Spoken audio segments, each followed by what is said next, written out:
Le coaching, un mot qu'on entend absolument partout, c'est vrai, que ce soit au travail ou dans notre vie perso. Mais bon, au-delà de l'effet de mode, qu'est-ce que ça signifie vraiment? On va être honnête, ça reste souvent un concept un peu flou. Leadership, mentorat, développement, objectif. Piou, le coaching est souvent noyé dans un nuage de grands mots qui peuvent le rendre assez confus.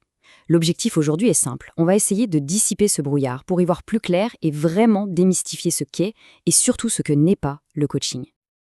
Alors, pour y arriver, voilà notre programme. On va commencer par définir ce qu'est le coaching, on explorera ses origines, on décortiquera la relation si particulière entre un coach et son client, on verra pourquoi on peut en avoir besoin et on terminera en regardant pourquoi c'est une profession qui a le vent en poupe. Allez, on plonge dans le vif du sujet. La première chose à faire, c'est de se mettre d'accord sur une définition. Une définition simple, mais vraiment puissante. Et la voilà. C'est vraiment ça, l'essence du coaching. Attention, il ne s'agit pas de décortiquer le passé comme on le ferait en thérapie. Non, ici on se concentre entièrement sur l'avenir. C'est un mouvement vers l'avant, une sorte de transition accompagnée entre un point de départ et un objectif qu'on s'est fixé. Cette image, elle illustre ça parfaitement. C'est un peu comme si le coach donnait une carte et une boussole pour un trajet qu'on ferait peut-être à l'aveugle sinon. Son rôle, c'est d'être un catalyseur, d'aider à trouver les chemins les plus directs pour arriver à destination. C'est une vraie accélération de potentiel en fait. On pourrait penser que le coaching, c'est une invention toute récente. Mais en réalité, cette discipline a des racines bien plus profondes qu'on ne l'imagine. C'est assez surprenant. C'est une métaphore géniale, non? L'origine du mot vient d'un petit village hongrois, Kocs, qui était célèbre pour ses carrosses.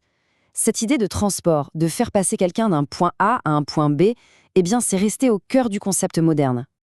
Et puis, le terme a voyagé. Dans les années 1830, à Oxford, un coach, ce n'était plus un véhicule, mais un tuteur. Puis, hop, en 1861, il a fait son entrée dans le monde du sport, avant d'exploser littéralement dans la sphère professionnelle dans les années 90, pour ensuite se mondialiser. Pour vraiment saisir comment le coaching fonctionne, c'est crucial de bien comprendre la relation qui unit le coach et son client. Parce que croyez-moi, ce n'est pas une relation comme les autres. Ce qui est fascinant, c'est cette répartition des rôles. Le coach, il n'arrive pas avec les réponses toutes faites. Par contre, il a les bonnes questions. Le client, de son côté, c'est lui qui détient la clé. C'est l'expert de sa propre situation, c'est lui qui choisit la destination et qui fait le chemin. Le coach, c'est son copilote. Et ce partenariat, il repose sur des bases très solides. La confidentialité, c'est la règle d'or. Tout ce qui se dit reste entre le coach et le client. L'objectivité, c'est la garantie d'un espace sécurisant, sans aucun jugement. C'est aussi un partenariat qui a une fin. Le but, c'est de rendre le client autonome, pas dépendant. Tout est centré sur l'objectif du client et rien d'autre. Et enfin, et c'est important, c'est une relation professionnelle, pas une amitié, ce qui permet de garder le cap et l'efficacité. Bon, maintenant qu'on a vu le quoi et le comment, on va s'intéresser au pourquoi. Concrètement, quels sont les bénéfices d'une relation de coaching? Les résultats sont vraiment nombreux et souvent liés entre eux. D'abord, on met de l'ordre dans ses idées, on gagne en clarté. Naturellement, ça se traduit par une meilleure performance. Mais le vrai travail, il se fait plus en profondeur. Identifier ces petits freins intérieurs, vous savez, ces croyances qui nous limitent sans qu'on s'en rende compte.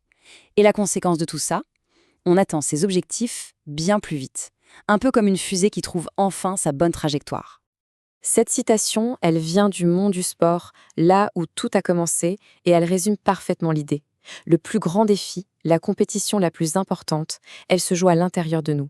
Un coach, il aide justement à maîtriser cet état d'esprit pour enfin libérer tout son potentiel. Pour finir, regardons un peu la place du coaching aujourd'hui.